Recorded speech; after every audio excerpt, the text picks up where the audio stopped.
ആരെന്ത് പറഞ്ഞാലും ഒരു കൂസലില്ലാണ്ട് ഞാനത് ഏറ്റെടുക്കും. നെഗറ്റീവ്സ് ഒക്കെ പോസിറ്റീവായിട്ട് കാണാൻ വേണ്ടി നമ്മുടെ ജീവിത സാഹചര്യം നമ്മളെ പഠിപ്പിച്ചു. ആര് തന്നെ എന്ത് ഇഷ്ടപ്പെട്ടില്ല എന്ന് പറഞ്ഞാലും അതിലും വലുത് ഞാൻ കേട്ടിട്ടുണ്ടല്ലോ എന്നുള്ള ഒരു ഭാവമാണ് എനിക്ക്. കാരണം ഞാൻ അതിലും വലിയ കാര്യങ്ങൾ തരണം ചെയ്തു വന്ന ആളാ. 17 വയസ്സിലാണ് ഞാൻ ജനനയന എന്ന് പറഞ്ഞ ട്രൂപ്പിൽ ചേരുന്നത്. എനിക്ക് ഇപ്പോഴും അത് പറയുമ്പോൾ ഭയങ്കര സങ്കടമാണ്.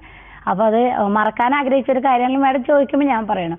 ആ സമയത്തൊക്കെ ഗൾഫ് പ്രോഗ്രാമിന് നമ്മൾ പോവാന്ന് പറഞ്ഞാൽ റിയാലിറ്റി ഷോസ് ഒന്നും വരാത്തൊരു കാലമാണത്. അപ്പൊ പ്രത്യേകിച്ചും പെൺപിള്ളേർ പുറത്തേക്ക് ഇറങ്ങുക ഗൾഫിലൊക്കെ പോവാന്ന് പറഞ്ഞു കഴിഞ്ഞാൽ വളരെ മോശമായിട്ട് കാണുന്ന ഒരു സമൂഹമാണ് നമ്മുടെ. അപ്പൊ അന്ന് അത്തരത്തിലുള്ള ഒരുപാട് അനുഭവങ്ങൾ ഉണ്ടായിട്ടുണ്ട് എനിക്ക്.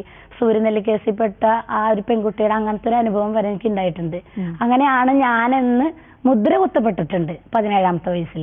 അപ്പൊ അന്ന് ആ ഒരു മനക്കെട്ടി അന്ന് കിട്ടിയതുകൊണ്ടാണ്, എൻ്റെ ഗുരുനാഥനും എൻ്റെ മനുവേട്ടനൊക്കെ എൻ്റെ കൂടെ ഉണ്ടായതുകൊണ്ടാണ് ഞാൻ അതിനെ തരണം ചെയ്ത് അന്ന് ആ നെഗറ്റീവ് പോസിറ്റീവാക്കി എടുത്തിട്ട് ഇവരെ കൊണ്ട് ഞാൻ തിരിച്ച് പറയിപ്പിക്കുന്നുള്ള വാശിയിൽ വന്നതുകൊണ്ടാണ് എനിക്ക് തോന്നുന്നത് ഇന്ന് നാടൻപാട്ട് രംഗത്ത് ഞാൻ ഇങ്ങനെ പിടിച്ചു നിന്ന് പോണത്.